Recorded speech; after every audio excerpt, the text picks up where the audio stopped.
இயேசு கிறிஸ்துவின் நாமத்தினாலே இந்த காலை வேளையில கூடி வந்திருக்கிற உங்கள் ஒவ்வொருவரையும் அன்போடு கூட நான் வாழ்த்துகிறேன். தேவனுடைய கிருபையினால் நாம் ஒவ்வொருவரும் ஒவ்வொரு நாளும் அவருக்குள்ளே நாம் வளர்ந்து கொண்டிருக்கிறோம். ஆவிக்குரிய வாழ்க்கையில, பூமிக்குரிய ஆசிர்வாதங்கள்ல ஒவ்வொரு நாளும் தேவன் நம்மை ஆசீர்வதித்து வழிநடத்தி கொண்டு வருகிறார் என்பதை நான் நிச்சயமாய் அறிந்து நம்ம தேவனுக்கு நன்றி செலுத்த நாம் கடமைப்பட்டவர்களாய் இருக்கிறோம். ஒவ்வொரு நாளும் கண்ணின் மணி போல நம்மை பாதுகாக்கிற ஒரு தகப்பன் நம்மோடு கூட இருக்கிறார். அவருக்குள்ள நம்ம இருக்கிறோம். அவர் நமக்குள்ளே இருக்கிறார் என்பதை எவ்வளோ ஆழமாய் அந்த சத்தியத்தை நம்ம உள்வாங்குகிறோமோ, நம்முடைய வாழ்க்கையின் எல்லா பகுதிகளிலும் சமாதானத்தையும், விடுதலையையும் நாம் அனுபவிக்க முடியும். இந்த நாள்ல கூட தேவனை முழுமையுமாக நம்பும் பொழுது நமக்கு என்ன ஆசீர்வாதங்கள் கிடைக்கும் அதுதான் பார்க்க போறோம். ஆனா அதுக்கு முன்னாடி சில காரியங்களை நம்ம தியானிக்க போகிறோம்.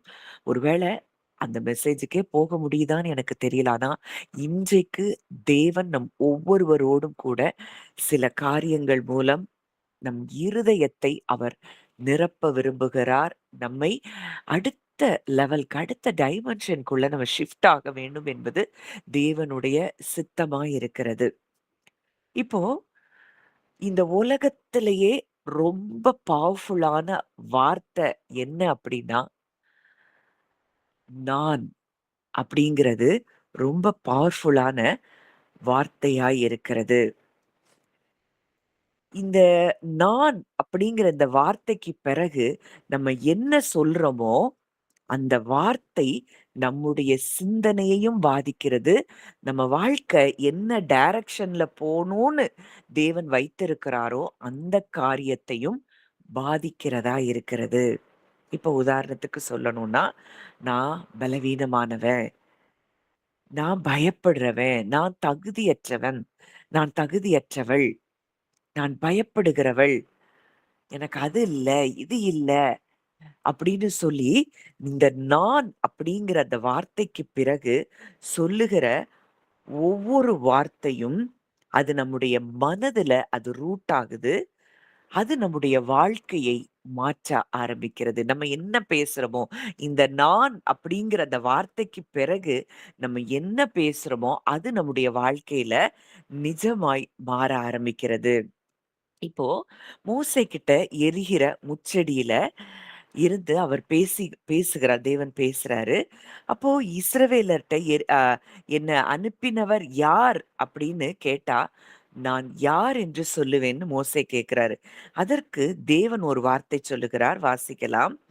யாத்திராகமம் 3ஆம் அதிகாரம் 14ஆம் வசனம்.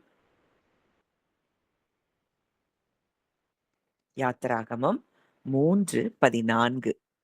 அதற்கு தேவன், இருக்கிறவராகவே இருக்கிறேன் என்று மோசேயுடனே சொல்லி, இருக்கிறேன் என்பவர் என்னை உங்களிடத்திற்கு அனுப்பினார் என்று இஸ்ரவேல் புத்திரருடைய சொல்வாயாக என்றார். இருக்கிறவராக இருக்கிறேன் என்று மோசேயோடே சொல்லி, ஐ ஆம் ஹூ ஐ ஆம். அப்போ இங்க தேவன் நான் ரொம்ப பலமுள்ளவன், நான் ராஜா அப்படிலாம் சொல்லல. அத மட்டும் சொல்லல. அவர் அப்படித்தான். ஆனா, அவர் என்ன சொல்றாரு? இருக்கிறவராக இருக்கிறேன். அதாவது நான் என்றும் இருப்பவன், நான் நித்தியமானவன், நான் மாறாதவன், எல்லாவற்றிற்கும் ஆதாரம் நான் தான். இதுதான் அந்த ஐ ஆம் ஹூ ஐ ஆம் அப்படிங்கிற வார்த்தைக்குள்ளே இருக்கிற ஒரு காரியமா இருக்கிறது. இப்போ இயேசுவும் நம்ம யோவான் சுவிசேஷம் ஃபுல்லா பார்த்தோம்னா, அவர் பலமுறை நான், நான், நான் அப்படின்னு சொல்லுகிறத நம்ம பார்க்கிறோம். ஜீவ அப்பம் நானே. உலகத்துக்கு நான் ஒளியாயிருக்கிறேன். நானே நல்ல மேய்ப்பன். நானே உயிர்த்தெழுதலும் ஜீவனுமாயிருக்கிறேன். ஆபிரகாம் உண்டாவதற்கு முன்பதாகவே நான் இருக்கிறேன். இப்படின்னு அந்த ஐ ஆம பிதா எப்படி மோசேயினிடத்துல வெளிப்படுத்தினாரோ, அதே போல இயேசுவும் தன்னை பற்றி, தன்னுடைய நாமத்தை பற்றி அங்கே பல இடங்களில் அவர் வெளிப்படுத்துகிறதை நம்ம பார்க்கிறோம். அப்போ இன்றைக்கு நமக்கும் ஒரு அடையாளம் கொடுக்கப்பட்டிருக்கிறது. கிறிஸ்துவுக்குள்ளே நமக்கு புதிய அடையாளம் கொடுக்கப்பட்டிருக்கிறது. வசனம் சொல்லுது, ஒருவன் கிறிஸ்துவுக்குள் இருந்தால் அவன் புது சிருஷ்டியாய் இருக்கிறான். பழையவைகள் ஒழிந்து போயின, எல்லாம் புதிதாயின. இன்றைக்கு கிறிஸ்துவை ஏற்றுக்கொண்ட நாம் அவருக்கு பிள்ளையாகி விட்டோம் என்பதுதான் நமக்கு கொடுக்கப்பட்டிருக்கிற அடையாளம். நாம் புது சிருஷ்டியாக மாறிவிட்டோம். பழையவைகள் ஒழிந்து போயின. இப்போ நம்ம என்ன சொல்லணும்? நான் தேவனுடைய பிள்ளை. நான் நீதிமானாக்கப்பட்டிருக்கிறேன். நான் அன்பு கூறப்பட்டவள். நான் அன்பு கூறப்பட்டவன். நான் கிறிஸ்துவில் ஆசீர்வதிக்கப்பட்டவள். நான் கிறிஸ்துவில் ஆசீர்வதிக்கப்பட்டவன். நான் பரிசுத்த ஆவியானவர் தங்குகிற ஆலயம். இது ஏதோ பாசிட்டிவ் கன்ஃபெஷன்ஸ் இல்ல. இதுதான் தேவனுடைய சத்தியம். இந்த நான் அப்படிங்கிற வார்த்தைக்கு பிறகு நம்ம என்ன சொல்றோமோ, அது நம்முடைய வாழ்க்கையை வடிவமைக்கிறதா இருக்கிறது. அதுதான் நம்முடைய வாழ்க்கைய டிசைன் பண்ணுது. இப்ப பொதுவா சொல்றோம், மரணமும் ஜீவனும் நாவின் அதிகாரத்துல இருக்குது அப்படின்லாம் சொல்றோம். ஆனா, இன்னைக்கு நம்ம சொல்றதுனால தான் நம்ம ஒரு உலகத்த உண்டாக்குறோங்கிறது இல்ல. ஆனா நம்முடைய வார்த்தைகள், நம்முடைய சிந்தனையை, விசுவாசத்தை, நம்முடைய மனதின் நிலையை, நம்முடைய செயல்களை அது ஆழமாக முதலாவது பாதிக்கின்றன. இப்போ ஆபிரகாமுக்கு பிள்ளை இல்ல. நான் அநேகம் ஜாதிகளுக்கு உன்னை தகப்பனாக்கினேன். இந்த நான் என்று சொன்னவர் ஒரு ஒரு காரியத்த ஆபிரகாமுக்கு சொல்றாரு. இங்க ஆபிரகாம் முதல்ல என்ன இல்ல, நான் பிள்ளையற்றவனாய் இருக்கிறேன், நான் பிள்ளையற்றவனாய் இருக்கிறேன் அப்படின்னு தான் முதல்ல இவர் தன்னுடைய அடையாளத்த தனக்கு தான் இருந்த சூழ்நிலைய வைத்து அவர் பேசிக் கொண்டிருந்தார். அந்த நான் என்பவர் சொன்ன அந்த வார்த்தைக்கு இந்த நாம் இந்த நான் நமக்கு எப்போ அது கோயின்சைட் ஆகுது, அது மேட்ச் ஆகுதோ, அப்போ அவருடைய வல்லமை நம்முடைய வாழ்க்கையில் வெளிப்படுகிறது.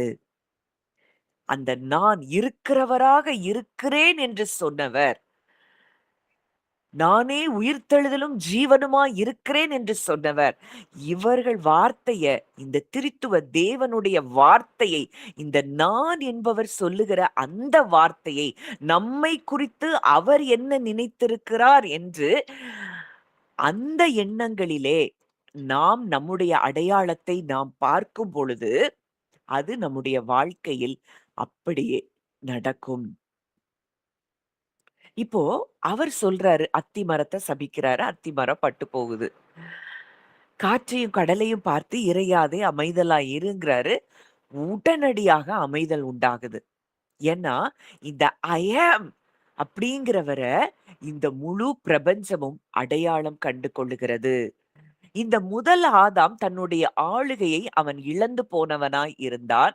2ஆம் ஆதாமாகிய கிறிஸ்து தன்னுடைய அடையாளத்தில் அவர் உறுதியாய் இருந்தபடியினால், இன்னைக்கும் நமக்கு எங்க போராட்டம் வருதுன்னா, நம்முடைய அடையாளத்துல தான் போராட்டம் வருது. இயேசுவுக்கே அந்த அடையாளத்துல தான் அவன் போராட்டத்தை, சோதனையை கொண்டு வந்தான். நீ தேவனுடைய குமாரனே ஆனால், நீ தேவனுடைய குமாரனே ஆனால். இன்னைக்கும் நம்முடைய அடையாளத்துல ஒரு பிரச்சனைய கொண்டு வந்துட்டான் அப்படின்னா, நம்மள ஈஸியா நம்மள கவலைக்குள்ள, சோர்வுக்குள்ள, பயத்துக்குள்ள அவனால் தள்ள முடியும். அந்த எண்ணங்களினால நம்ம நிரப்பி, அந்த வார்த்தைகள நான் சோர்ந்து போயிருக்கேன், நான் பலவீனமா இருக்கேன், என்னால முடியாது, நான் தகுதி இல்ல, எனக்கு ஞானம் இல்ல, இப்படியே சொல்லி நம்ம அவனுடைய எண்ணங்களை, அந்த மாம்சம் அவன் எங்க கிரியை செய்றான்? மெயினா நம்முடைய சென்சஸ்ல அவன் வேலை செய்றான். அந்த எண்ணங்களுக்கு நம்முடைய வாழ்க்கையை நாம் ஒப்புக்கொடுக்கும் பொழுது, அந்த எண்ணங்கள் நம்முடைய வாழ்க்கையை நிரப்பும் பொழுது, நான் அததான் சொன்னேன். இந்த நான் அப்படிங்கிறது ரொம்ப பவர்ஃபுல். நம்ம என்ன பேசுறோமோ, அது இந்த பூமியில நடக்க ஆரம்பிக்கிறது. அன்சீன் ரெல்ம்ல முதல்ல அங்க உருவாகிறது. சீன் ரெல்ம்ல அது அது நம்மை வந்தடைகிறதா இருக்கிறது.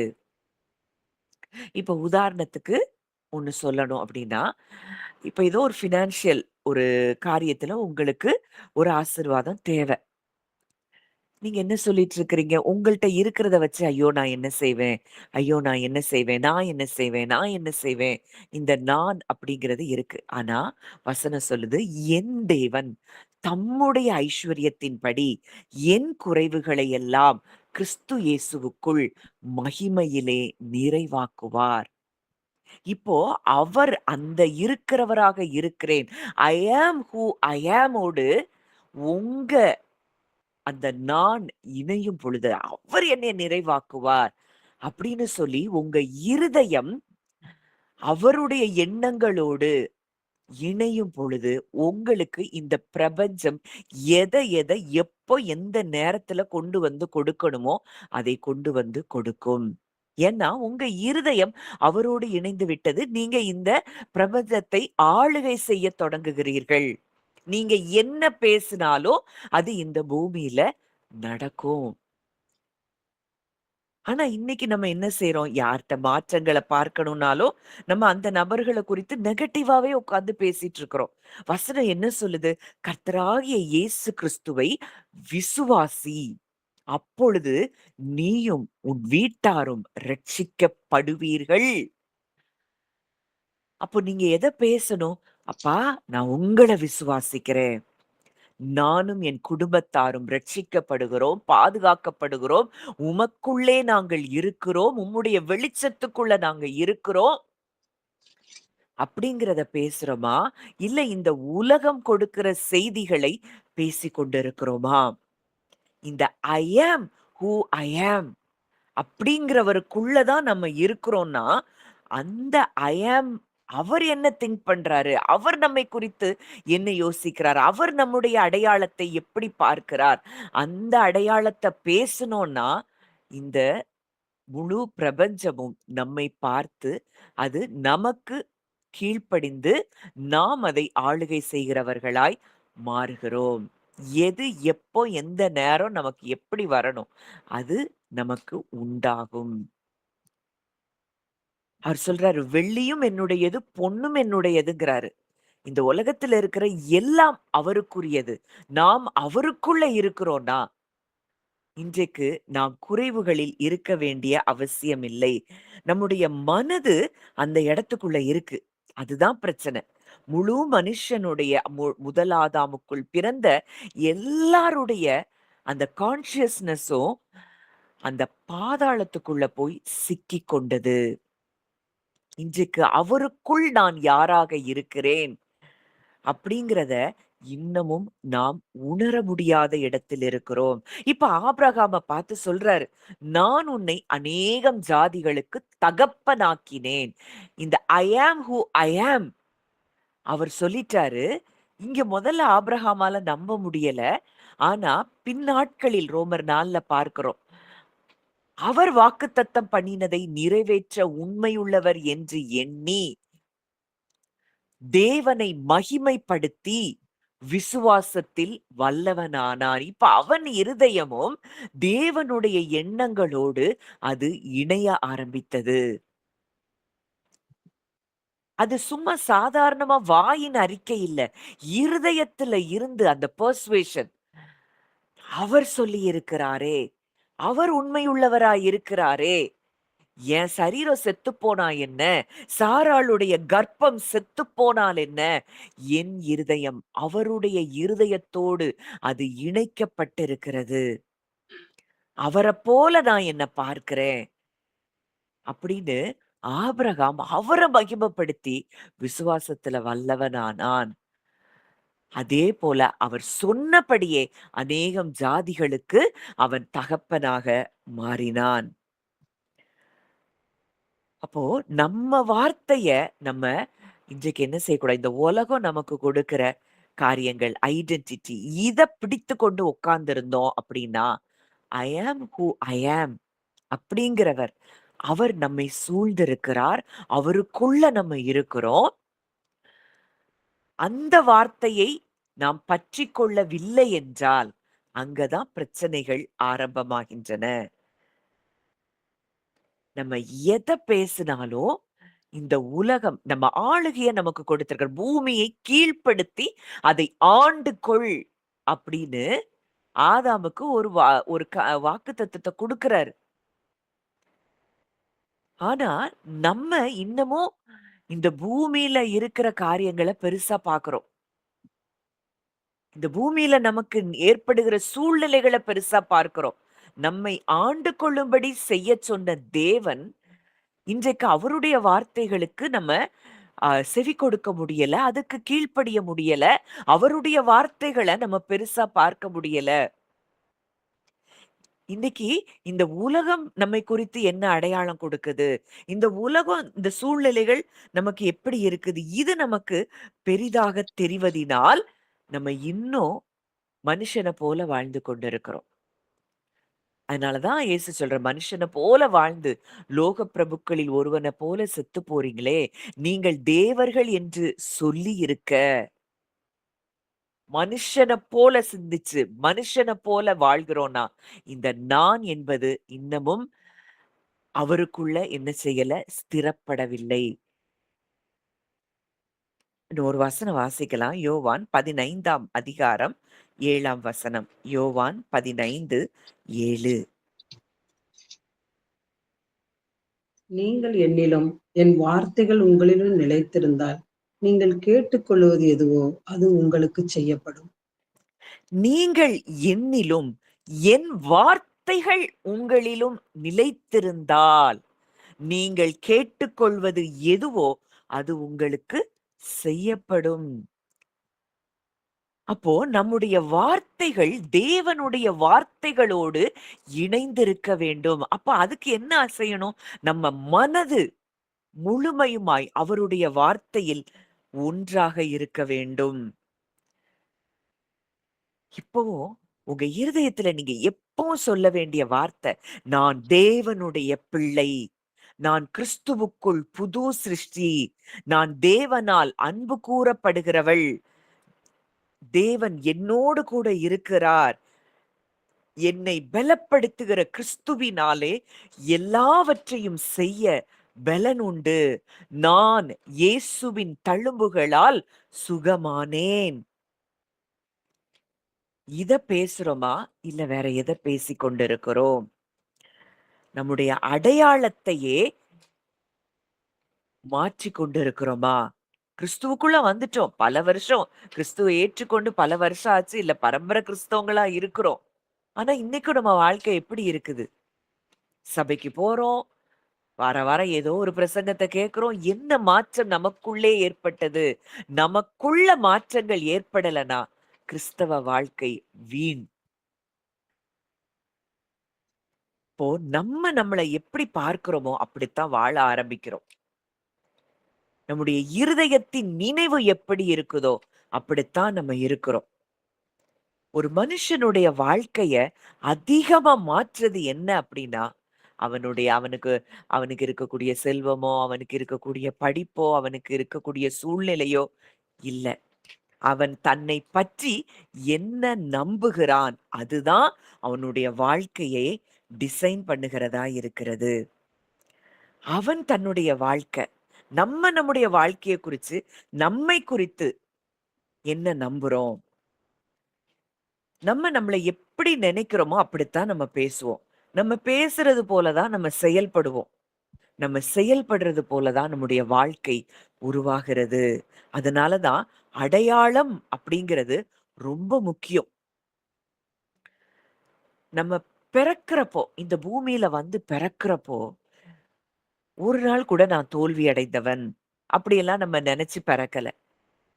ஆனா வளர வளர இந்த உலகம், நம்மை சுற்றி இருக்கிற மனிதர்கள், சில நேரம் பெற்றோர்கள், ஆசிரியர்கள், இவர்களுடைய வார்த்தைகள், கருத்துகள், மற்ற நண்பர்கள் நம்மை பேசுகிற வார்த்தைகள், நம்மள குறித்து இந்த சமுதாயம் நம்மள குறிச்சு என்ன நினைக்குது? இது எல்லாம் நம்மை பற்றி ஒரு அடையாளத்தை நமக்கு ஏற்படுத்துகின்றன. என்னால எதுவும் முடியாது. எனக்கு ஞானம் இல்ல. எனக்கு திறமை இல்ல. நான் தோல்வி அடைந்தவள். ஆனா கிறிஸ்துவுக்குள் இருக்கிற நாம் இப்படி ஒரு நாளும் பேசக்கூடாது. தேவன் என்னோடு கூட இருக்கிறார். நான் வெற்றி பெற்ற தேவன் எனக்குள்ள இருக்கிறார்னா, அவருக்குள்ள நான் இருக்கிறேனா, நான் எல்லாவற்றிலும் வெற்றி பெற்றிருக்கிறேன். நான் பலவான். நான் ஏற்கனவே கிறிஸ்துவின் தழும்புகளால் சுகமாக்கப்பட்டிருக்கிறேன். இதுதான் நம்ம பேச வேண்டிய வார்த்தைகள். இத பேசும் பொழுது நான் ஐஸ்வர்யவான். அவருடைய தரித்திரத்தினாலே நாம் எல்லோரும் ஐஸ்வர்யவான்கள் ஆகும்படி அவர் நமது நிமித்தம் அவர் தரித்திரரானாரே. அப்போ நான் ஐஸ்வர்யவான். இப்படி சொல்லி பாருங்க. இந்த முழு பிரபஞ்சமும் இந்த சத்தத்தை கேட்கும். உங்களுக்கு என்ன தேவையோ அதை இந்த இந்த பூமி நமக்கு வந்து என்ன செய்து கொடுக்கிறதா இருக்கிறது. ஏன்னா உங்க அடையாளத்த நீங்க புரிந்து கொண்டீங்க. அப்போ ஒரு நாள் கூட எனக்கு அது இல்ல, எனக்கு இது இல்ல, நான் இப்படித்தான், என் வாழ்க்கை இப்படித்தான், இப்படியெல்லாம் பேசுவதற்கு நாம் அழைக்கப்படவில்லை. நாம் யாராய் இருக்கிறோம்? நான் அப்படிங்கிற அந்த வார்த்தை மிகவும் வல்லமையுள்ள வார்த்தையாய் இருக்கிறது.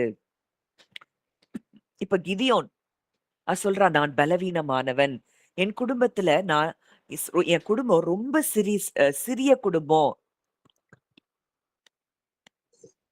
ஆனா தேவதூதன் அங்க என்ன சொல்றான் அப்படின்னா, பராக்கிரமசாலியே கர்த்தர் உன்னோடே இருக்கிறார். தேவன் கிதியோன் இருந்த நிலைய பார்க்கல. அவன் என்னவாக ஆகப் போகிறான்? இதுதான் தேவன் பார்த்த நிலை. அப்போ கிதியோனுடைய அடையாளம் மாறின பொழுது அவனுடைய வாழ்க்கை மாறினது. அங்கே அவன் பெரிய ஜெயத்தை பெற்றதை பார்க்கிறோம். இப்ப மோசேயினுடைய வாழ்க்கையில பார்க்கிறோம். அவன் என்ன சொல்றான்? என்னால பேச முடியாது. நான் மந்த நாவும் திக்குவாயும் உள்ளவன். நான் பலவீனமானவன். ஆனா ஆண்டவர் சொல்றார், நான் உன் வாயோடு கூட இருப்பேன்.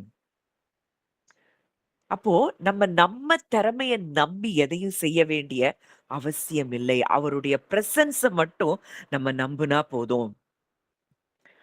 எல்லா காரியங்களும் நமக்கு தானாக நடக்கும். அப்போ இன்னைக்கும் நம்ம அடையாளம் நம்முடைய செயல்களை எப்படி மாற்றுது? ஒரு மனுஷன் நான் தோல்வி அடைந்தவன் அப்படின்னு நம்புனா அவன் புதுசா எதையும் செய்யறதுக்கே முயற்சி பண்ண மாட்டான். ஏன்னா அவன் ஏற்கனவே தோல்வியை தான் எதிர்பார்த்து கொண்டிருக்கிறான். ஆனா தேவன் என்னை நடத்துகிறார், அவர் என்னோடு கூட இருக்கிறார் அப்படிங்கிறவன் தான் சேலஞ்சஸ ஃபேஸ் பண்ணுவான். ஏன்னா அவனுடைய நம்பிக்கை தேவனில் இருக்கிறது. இப்போ தாவீத பார்க்கிறோம். அத்தன ஜனங்களும் பயந்து கொண்டு இருக்கிறாங்க. ஏன் சவுல் ராஜாவே அந்த கோலியாத்த பார்த்து பயப்படுறான். ஆனா தாவீது சொல்றாரு, நானோ நீ நிந்தித்த இஸ்ரவேலின் சேனைகளுடைய தேவனுடைய நாமத்தை கொண்டு உன்னிடத்தில் வருகிறேன். அப்போ அவனுடைய நான் எங்க இருக்கு அப்படின்னா அவரில் இருக்கிறது. இன்றைக்கும் நம்முடைய அடையாளம் எதில் இருக்கிறது? நான்னு நம்ம எதை சொல்லிக் கொண்டிருக்கிறோம்? அப்போ நாம் தெரிந்து கொள்ளப்பட்ட சந்ததி, நாம் பரிசுத்தமான ஜாதி, ராஜரீகமான ஆசாரிய கூட்டம், நாம் அவருடைய கைவேலையாய் இருக்கிறோம். நாம் தேவனுடைய பிள்ளைகள் என்று அழைக்கப்படுகிறோம். அப்போ தேவன் நம்மள பாஸ்ட்ல இருந்து நம்மள பார்க்கவே இல்ல. ஆனா அவர் பார்க்காத ஒண்ண நம்ம பார்த்துட்டு இருக்கிறோம். நான் பாவி, நான் அந்த காலத்துல இத செஞ்சேனே. அப்போ நம்முடைய அடையாளம் கிறிஸ்துவுக்குள்ள நமக்கு இன்னைக்கு என்ன அடையாளம்? அப்படித்தான் தேவன் நம்மை பார்க்கிறார். இன்னைக்கும் சாத்தானுடைய ஒரு பெரிய வஞ்சனை என்னன்னா, நம்முடைய அடையாளத்தை அவன் திருட முயற்சிக்கிறான். ஒவ்வொரு சூழ்நிலையிலும் நம்முடைய அடையாளத்தை திருடுவதுதான் அவனுடைய வேலை. ஏவாள்ட்ட சொல்றான், நீ இத சாப்பிடும் பொழுது நீ தேவனைப் போல ஆகிவிடுவாய். ஆனா உண்மை என்ன? அவன் ஏற்கனவே தேவனைப் போலத்தான் சிருஷ்டிக்கப்பட்டிருந்தான். சாத்தான் நம்மகிட்ட இல்லாத ஒண்ண அவன் என்ன சொல்றான்? அதாவது நம்மகிட்ட இருக்கிறத ஒண்ண இல்லாத மாதிரி காட்டுறான். இதுதான் அவனுடைய வேலை. நம்மகிட்ட ஏற்கனவே அது இருக்குது. ஆனா அத இல்லாத மாதிரி காட்டுறான். கிறிஸ்துவுக்குள்ள ஏற்கனவே நாம் ஆசீர்வதிக்கப்பட்டிருக்கிறோம். ஆனா அவன் என்னதான் சொல்றான்? நீ ஆசீர்வதிக்கப்படல. நீ இப்படித்தானே குறைவுல தானே இருக்க. உன் வாழ்க்கை எப்படி நல்லா இருக்கும்? அவன் சொல்றான், நீ பயந்தாங்கொளி. உன்னால ஒண்ணும் முடியாது. நீ திறமை இல்ல. உனக்கு ஞானம் இல்ல. இதெல்லாம் நம்முடைய அடையாளத்தை அவன் திருடுகிற காரியம். அதனால நல்லா ஒண்ணு இன்னைக்கு உங்க இருதயத்துல நீங்க புரிய வைக்க வேண்டிய பதிய வைக்க வேண்டிய ஒரு காரியம். இந்த நான் அப்படிங்கிற வார்த்தை மிகவும் வல்லமையுள்ள வார்த்தை. இந்த நானுக்கு பிறகு நீங்க எத பேசுறீங்களோ, அது நம்முடைய வாழ்க்கையில் நடக்கும். நீங்க கிறிஸ்து சொல்ற இயேசப்பா சொல்றாங்க, தேவனுடைய ராஜ்யம் உங்களிடத்தில் வந்திருக்கிறதே. அப்போ இந்த ராஜ்யத்தின் வாழ்க்கைய நம்ம அனுபவிக்கணும் அப்படின்னா, இந்த நான் என்கிற அடையாளம் எதிலே நாம் வைத்திருக்கிறோம் என்பதை புரியணும். ராஜ்யம் வந்துட்டுன்னா என்ன அர்த்தம்? ஆளுகை நம்மகிட்ட வந்துட்டுன்னு அர்த்தம். நம்ம என்ன சொன்னாலும் அது நடக்கும். என்ன சொன்னாலும் இந்த பூமி கேட்கும். பூமியை கீழ்ப்படுத்துகிற இடத்துக்கு நம்ம வந்துட்டோம். பூமி நம்மை இனி ஆளுகை செய்ய முடியாது. பூமியில இருக்கிற எதுவும் நம்மை ஆளுகை செய்ய முடியாது. அப்போ இன்றைக்கு இந்த அடையாளத்துக்குள்ள நம்ம வந்துட்டோம். நான் ராஜ்யத்துக்குள்ள வந்துட்டேன்னா, இந்த அடையாளத்துக்குள்ள நம்ம வந்துட்டோங்கிறது முதல்ல நமக்கு புரியணும். அப்போ நம்ம பேசுகிற ஒவ்வொரு காரியமும் அது சிருஷ்டிக்கப்படுகிறது. அது நம்மை தேடி வருகிறது. இல்லாதவைகளை இருக்கிறவைகளைப் போல் அழைக்கிற தேவன் நம்முடைய தேவன்.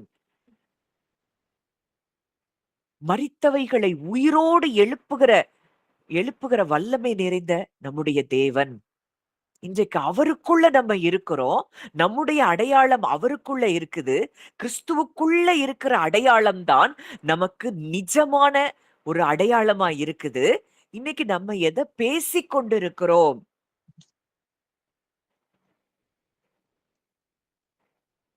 அப்போ ஒவ்வொரு நாளும் நம்ம எத பேசுறோங்கிறது இப்போ ஒரு விதைய விதைக்கிறோம்.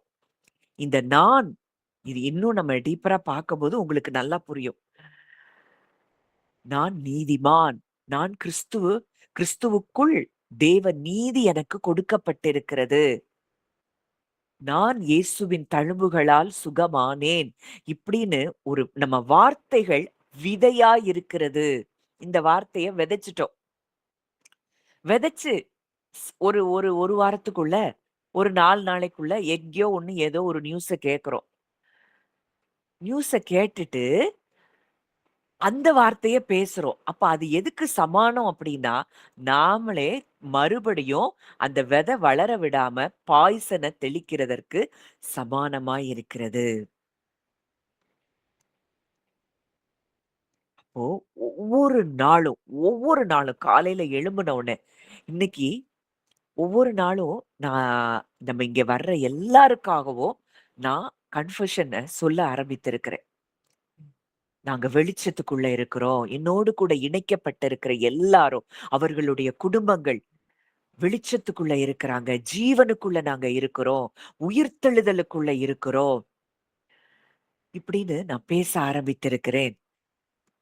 இது அப்பப்போ நான் பேசிட்டே இருக்கிற ஒரு காரியம். ஆனா, இன்னையில இருந்து நானும் ஒரு தீர்மானம் எடுத்திருக்கிறேன். இத தினந்தோறும் காலையில எழும்புன உடனே நம்ம பேசணும். நான் தேவனுக்கு பிள்ளை. தேவன் என்னோடு கூட இருக்கிறார். அவரும் நானும் ஒன்றாக இருக்கிறோம். இத நீங்க பேச, பேச, பேச ஆளுகை நீங்க சாதாரணமா சும்மா பேசுவீங்க, அது நடக்கும். ஏன்னா, ராஜ்யம் உங்களுக்குள்ள வந்து விட்டதை நீங்க லிட்ரலா அதுக்கப்புறம் ஃபீல் பண்ண ஆரம்பிப்பீங்க.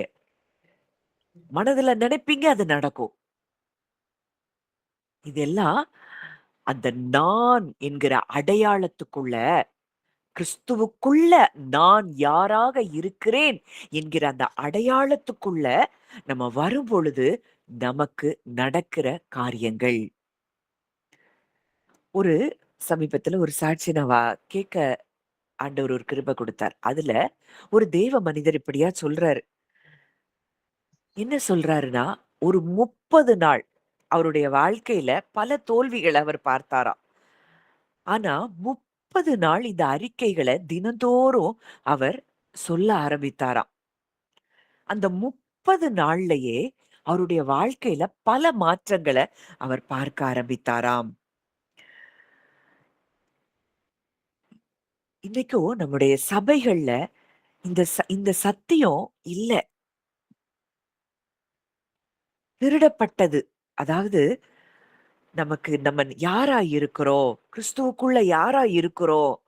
அப்படிங்கிற இந்த சத்தியமே இல்லாததுனால தான் மக்கள் பயத்திலயும், தோல்வியிலயும், சமாதான குறைவிலயும் வாழ்ந்து கொண்டிருக்கிறாங்க. அப்போ பல பேர் என்ன செய்றாங்க? வெளியில ஆக்ஷன், வெளியில நடிப்பு. நல்லா ட்ரெஸ் பண்ணிட்டு சர்ச்சுக்கு வராங்களா? நல்லா ட்ரெஸ் பண்ணிட்டு, நல்ல நகை போட்டுட்டு, இப்படியெல்லாம் வர்றாங்க. வெளியில சிரிக்கிறாங்க. ஆனா உள்ளுக்குள்ள, அந்த உள்ளான மனுஷன நம்ம பார்க்கும் பொழுது, அவருடைய வாழ்க்கை எல்லாம் தோல்வியில் இருக்கிறத பார்க்கிறோம். காரணம் என்னன்னா, இந்த அடையாள பிரச்சனை. இந்த நான் யாராக இருக்கிறேன் என்பதை ஒரு மனிதன் அறியாத வரைக்கும், அத உள்ளத்தின் ஆழத்திலிருந்து அதை புரிந்து அதில் செயல்படாத வரைக்கும், அது அந்த வாழ்க்கை தோல்வியுள்ள வாழ்க்கையாகத்தான் இருக்கும். இப்ப இந்த தேவ மனிதர் சொல்றாரு, அவருக்கு நோயின் அந்த சிம்ப்டம்ஸ் இருந்துகிட்டே இருந்ததாம். அவர் செய்ற ஜெபம் கூரைய தாண்டுச்சான்னு தெரியலையாம். விசுவாசங்கிற வார்த்தை பல வருஷம் கேட்டிருந்தா கூட, அதை அனுபவிக்கல. அதத்தாங்க, இதத்தாங்க, எனக்கு இது இல்ல, எனக்கு அது இல்ல. அப்படின்னு எப்பவுமே இல்லாத ஒண்ண எ அ இல்லாததுக்காக அவர் ஏதோ பிச்சை கேட்டுக் கொண்டிருந்த மாதிரி தான் இருந்தாராம். ஆனா 30 நாட்கள் அவருடைய அடையாளம் என்னவென்று தெரிந்த பொழுது, தேவன் தன்னை குறித்து என்ன வைத்திருக்கிறார், என்னெல்லாம் கொடுத்திருக்கிறார், அதை அவர் பேச ஆரம்பித்த பொழுது,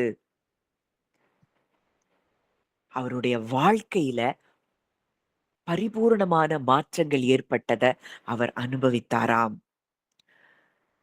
அப்போ இது ஏதோ பாசிட்டிவ் திங்கிங் இல்ல. அது வேற. அப்ப கன்ஃபெஷன் அப்டின்னாலே என்ன?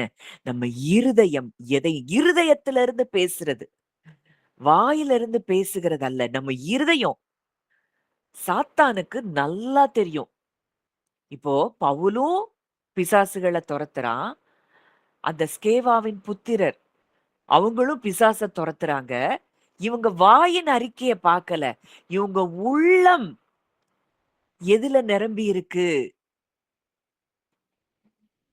அது அவங்கள ஓட ஓட விரட்டிருச்சு அந்த பிசாசுகள். காரணம் என்னன்னா, நமக்கு நம்ம இன்னைக்கு என்ன செய்றோம்? கன்ஃபெஷன் வாயிலிருந்து கன்ஃபெஸ் பண்றத ரொம்ப பிரதானப்படுத்திட்டோம். பண்ணிட்டு ஏன் நடக்கல? ஏன் நடக்கலன்னு உட்கார்ந்து இருக்கிறோம். அது இல்ல. உ உங்க ஹார்ட் அந்த நான் இருக்கிறவராக இருக்கிறேன் என்பவருக்குள்ள, அவருக்குள்ள அந்த பெர்சுவேஷன் வரும்போது, அவருடைய வார்த்தைகள் தான் நிஜம். அதை உண்மையாய் பார்க்கும் பொழுது, நம்முடைய இருதயம் அவரோடு கூட இணைக்கப்படுகிறது. அவருடைய எண்ணங்களும், நம்முடைய எண்ணங்களும் ஒன்றாக மாறும்போது, அங்க பவர் ரிலீஸ் ஆகுது. அங்க வல்லமை செயல்படுது. இதுதான் பெரும்பாடுள்ள ஸ்திரீக்கு இது ஆண்டவர் சொல்றாரு.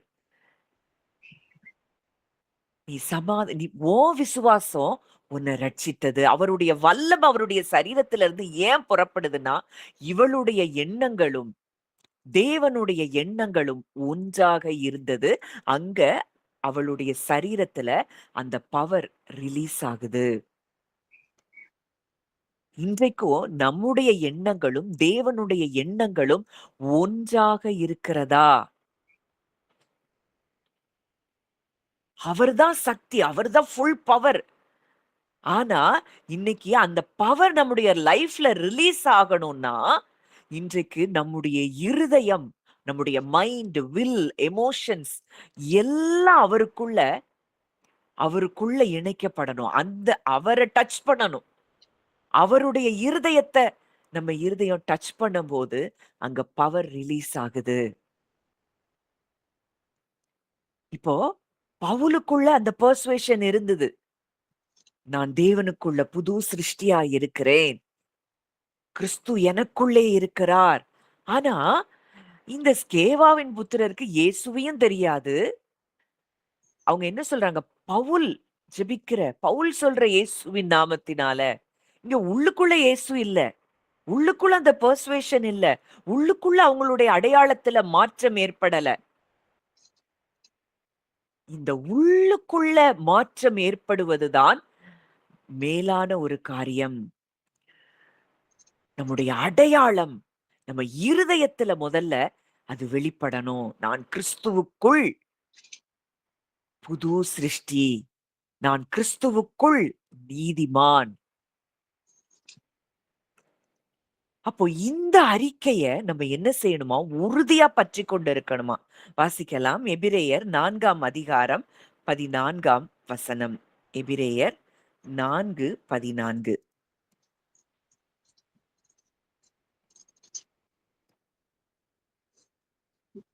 வானங்களின் வழியாய் பரலோகத்துக்கு போன தேவகுமாரனாகிய இயேசு என்னும் மகா பிரதான ஆசாரியர் நமக்கு இருக்கிறபடினால் நாம் பண்ணின அறிக்கையை உறுதியாய் பற்றி கொண்டிருக்க கடவோம்.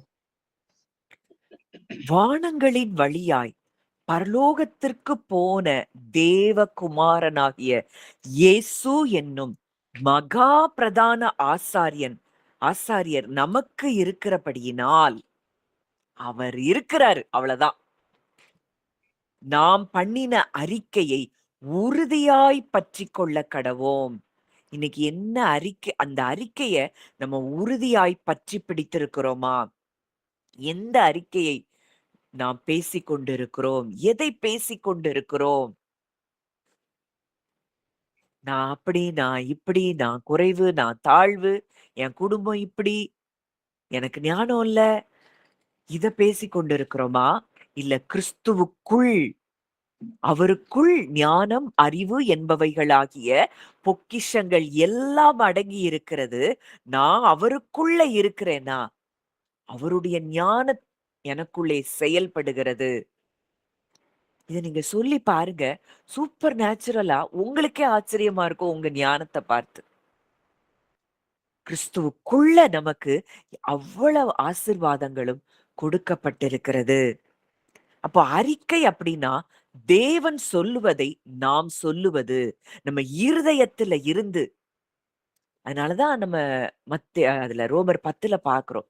இருதயத்தில் விசுவாசித்து வாயினால் அறிக்கையிட்டால், இருதயத்தில் விசுவாசித்து நான் யாராக இருக்கிறேன்.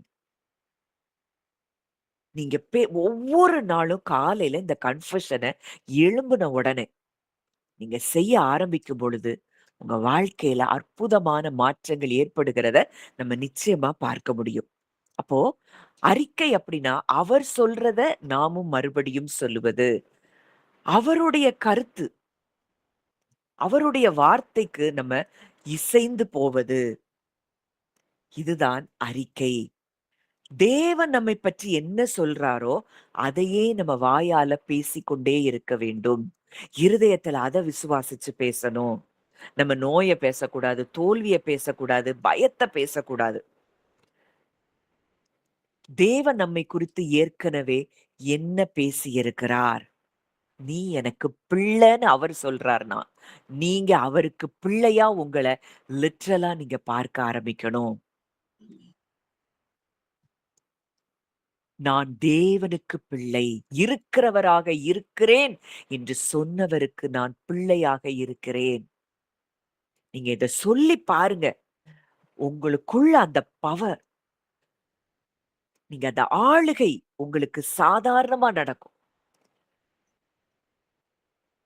ஏன்னா, அந்த நான் என்பவருக்குள்ள தான் நம்ம இருக்கிறோம். கிறிஸ்துவுக்குள்ள தான் நம்ம இருக்கிறோம்.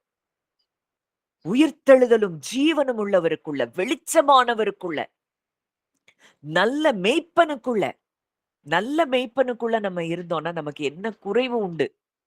சொல்லணும். கர்த்தர் என் மேய்ப்பராயிருக்கிறார். நான் தாழ்ச்சி அடையேன்.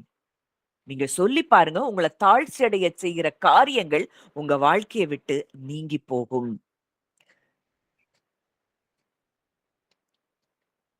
இப்பவும் ஜெனரேஷனா நம்முடைய சபையில எத பேச கற்றுக் குடுத்துட்டாங்கன்னா, நான் நோயா இருக்கேன், நான் பாவியா இருக்கேன், சூழ்நிலைகள பத்தி பேச, பலவீனத்த பத்தி பேச, இதுதான் தாழ்மைன்னு சொல்லிக் குடுத்துட்டாங்க. ஆனா, அது உண்மையான தாழ்மை அல்ல. அது சத்ருவினுடைய, எதிரியினுடைய பொய்களோடு நாம் உடன்படுகிற காரியமாயிருக்கிறது.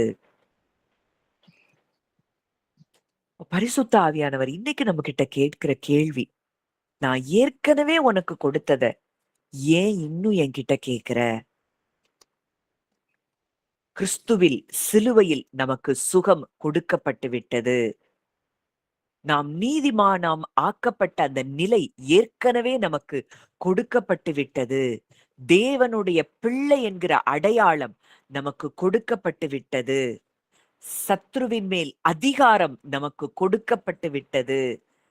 சிலுவையில நாம் ஏற்கனவே வெற்றி பெற்று விட்டோம். அப்போ தேவனே, ஆண்டவரே எனக்கு வெற்றிய கொடுங்க. என்னை ஏற்றுக்கொள்ளுங்க. என்ன நேசிங்க. இப்படின்னு இன்னும் கேட்டுக்கொண்டிருக்கிறோம். இதெல்லாம் கிறிஸ்துவுக்குள் நாம் நமக்கு ஏற்கனவே கொடுக்கப்பட்ட காரியங்களாய் இருக்கிறது. அப்போ எத பேசுறோம்? எத இருதயத்துல தியானிக்கிறோம்? இந்த வார்த்தைகள் அப்படிங்கிறது நம்ம என்ன நினைக்கிறோம்? வெறும் சவுண்டுன்னு நினைக்கிறோம். இல்ல. வார்த்தைகள் என்பவை விதைகள். இப்போ விதை அப்படின்னாலே என்ன? விதைக்கிறோம். ஒரு ஒரு விதைய விதைக்கிறோம். அந்த விதை விதைச்சு, அது ஒரு மரமா மாறி, அது தன்னுடைய இனத்தை பெருக்க அது பல விதைகள கொடுக்குது. அதுதான் விதைக்கு உள்ள பவர். இன்றைக்கு நம்முடைய வார்த்தை விதையா இருக்கிறது. நம்ம பேசுற ஒவ்வொரு வார்த்தையும் தேவனுடைய ராஜ்யத்த நம்முடைய வாழ்க்கையில் கட்டி எழுப்புகிறது.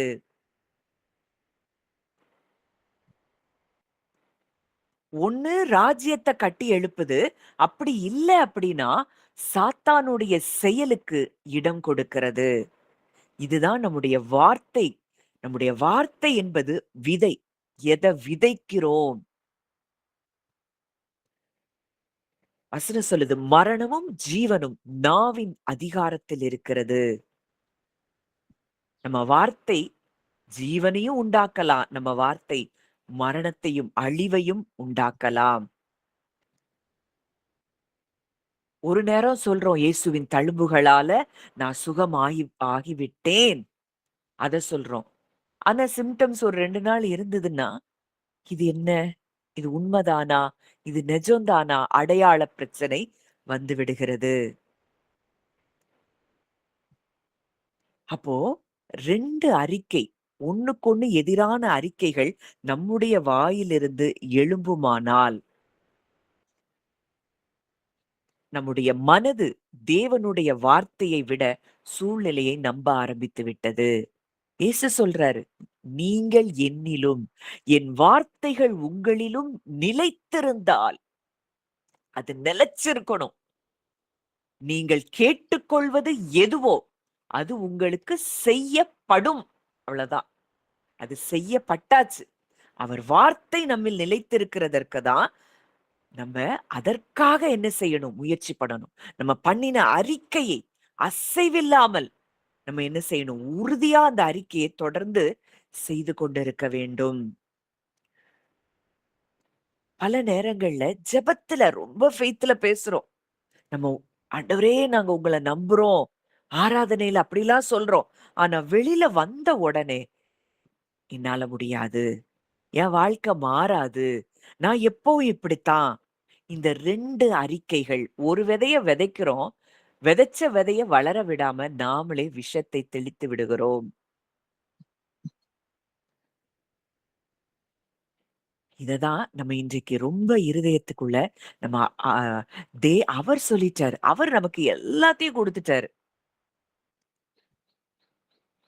நல்ல மனிதன் நல்ல இருதயமாகிய தன் பொக்கிஷத்திலிருந்து நல்லவற்றை எடுத்து காண்பிக்கிறான். இருதயத்தின் நிறைவினால் வாய் பேசும்னு இயேசு சொல்றாரு. நம்ம இருதயம் எதுல நிரம்பி இருக்கு? அவரில் நிரம்பி இருக்கிறதா? இல்ல சூழ்நிலையை பெரிதாக பார்த்துக் கொண்டிருக்கிறோமா? அப்போ எதிரா பேச பேச நம்முடைய விசுவாசம் என்ன ஆகுது? பலவீனப்படுது. அந்த விசுவாசம் பலவீனப்படும்போது அவருடைய பவர் நம்முடைய லைஃப்ல ரிலீஸ் ஆக முடியல. அதனால தான் இயேசு சொல்றாரு. அவர் சொந்த ஊருக்கு போகும்போது வேறு நெறைய அற்புதங்கள அவரால செய்யக்கூடாமல். ஏன்னா அவருடைய பவர் அங்க ரிலீஸ் ஆக முடியல. இன்னைக்கும் நான் அப்படின்னு எதெல்லாம் நீங்க சொல்றீங்களோ, அது ரொம்ப பவர்ஃபுல்லா இருக்கு.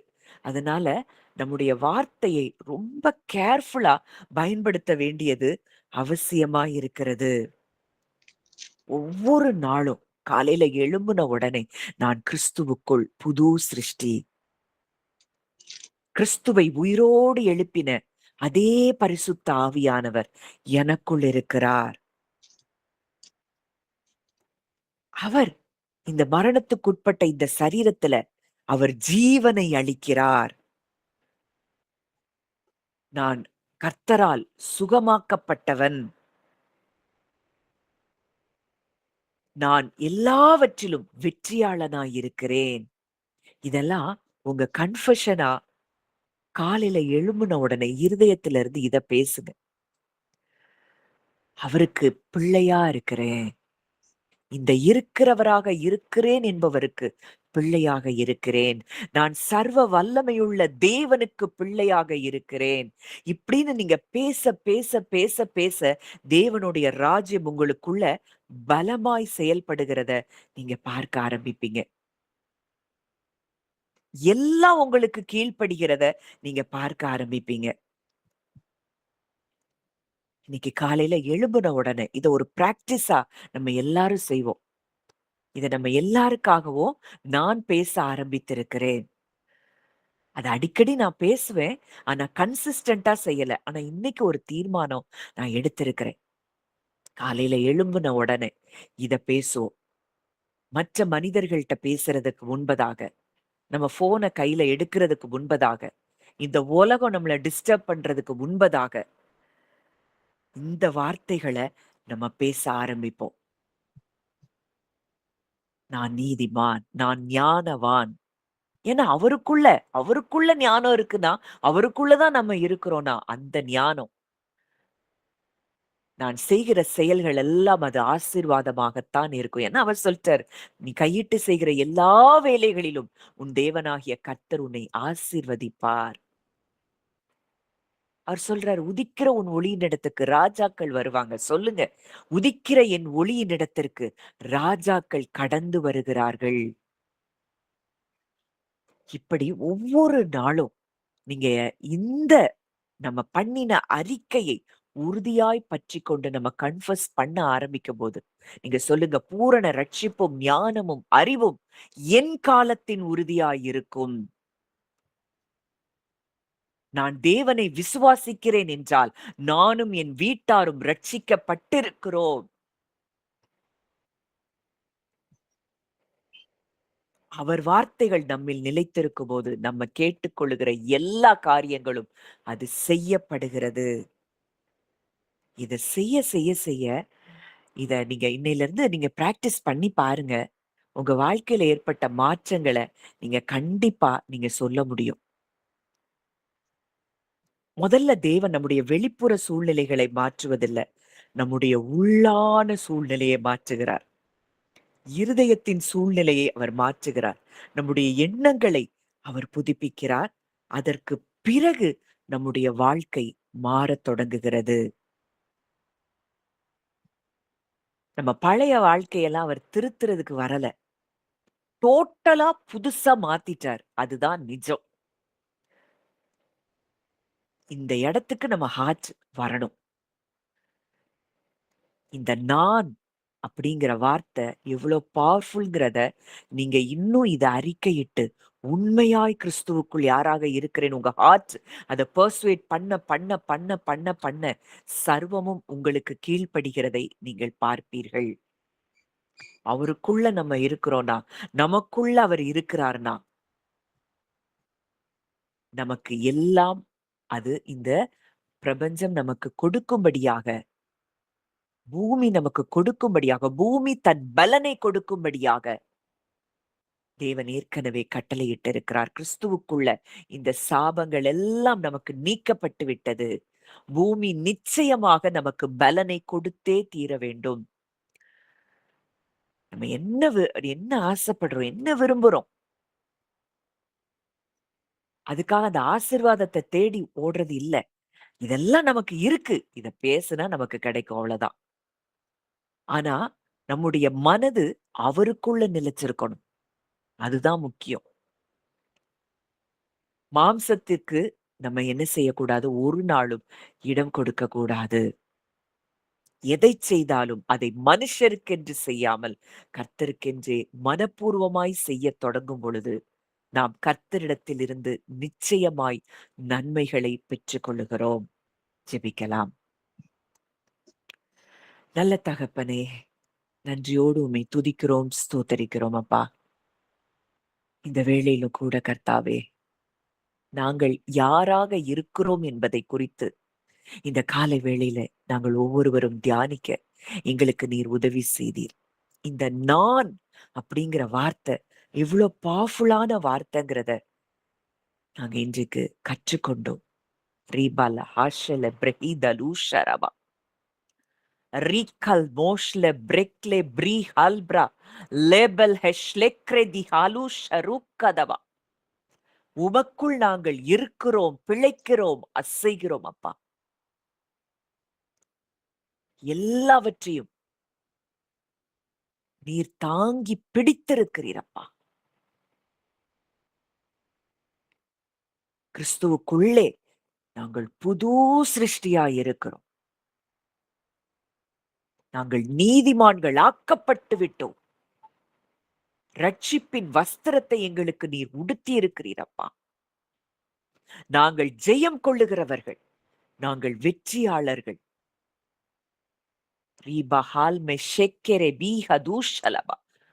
நாங்கள் கிறிஸ்துவின் தழும்புகளாலே சுகமாக்கப்பட்டவர்கள். அது அப்படியே நாங்க உணர்றோம்ப்பா, உணர்கிறோம்.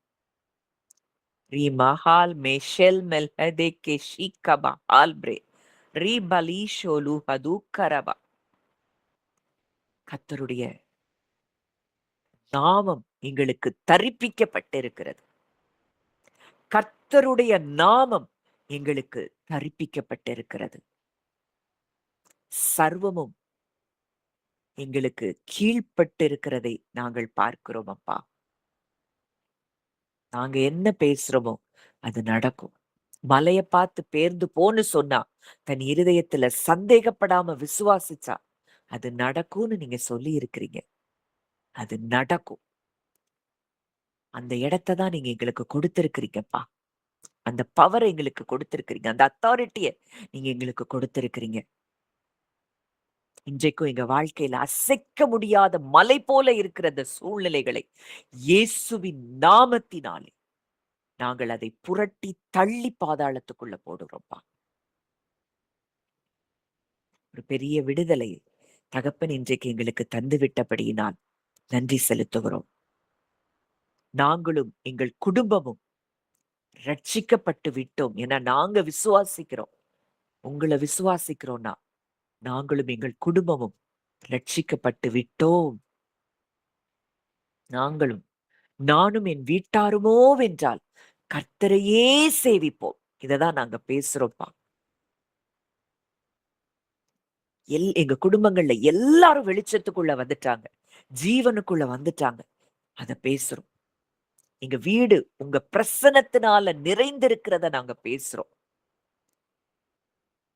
ஏன்னா நீங்க எங்களுக்குள்ள இருக்கிறீங்கன்னா, எங்க எல்லைகள் எல்லாவற்றிலும் நீங்க இருக்கிறீங்கப்பா. நாங்க பேசுறோம். ஒரு பரிபூரணமான ஒரு இருதயத்துல ஒரு பெரிய விடுதலைய இன்றைக்கு எங்களுக்கு கொடுத்துட்டீங்கப்பா. உமக்கு நன்றி. இந்த வார்த்தைகள் எங்க வாழ்க்கையில அனுதினமும் எங்க இருதயத்துல தொனித்துக் கொண்டே இருக்கட்டும்ப்பா. மற்றவர்கள் எங்களை குறித்து சொன்னது எங்கள் அடையாளம் இல்லை. உமக்குள்ளே நாங்கள் யாராக இருக்கிறோம், அதுதான் எங்களுடைய அடையாளம். அந்த அடையாளத்திலிருந்து நாங்க வாழ பரிசுத்த ஆவியானவரே எங்களுக்கு நீங்க உதவி செய்யுங்க. அந்த ஒவ்வொருவரையும் மனதார உங்க பிள்ளையா நான் பிளஸ் பண்றேன்ப்பா. விதைக்கப்பட்ட இந்த வார்த்தைகள் 100 மடங்கு பலன் தருவதாக இயேசுவின் மூலம் கேட்கிறோம் ஜீவனுள்ள நல்ல பிதாவே. ஆமேன், ஆமேன்.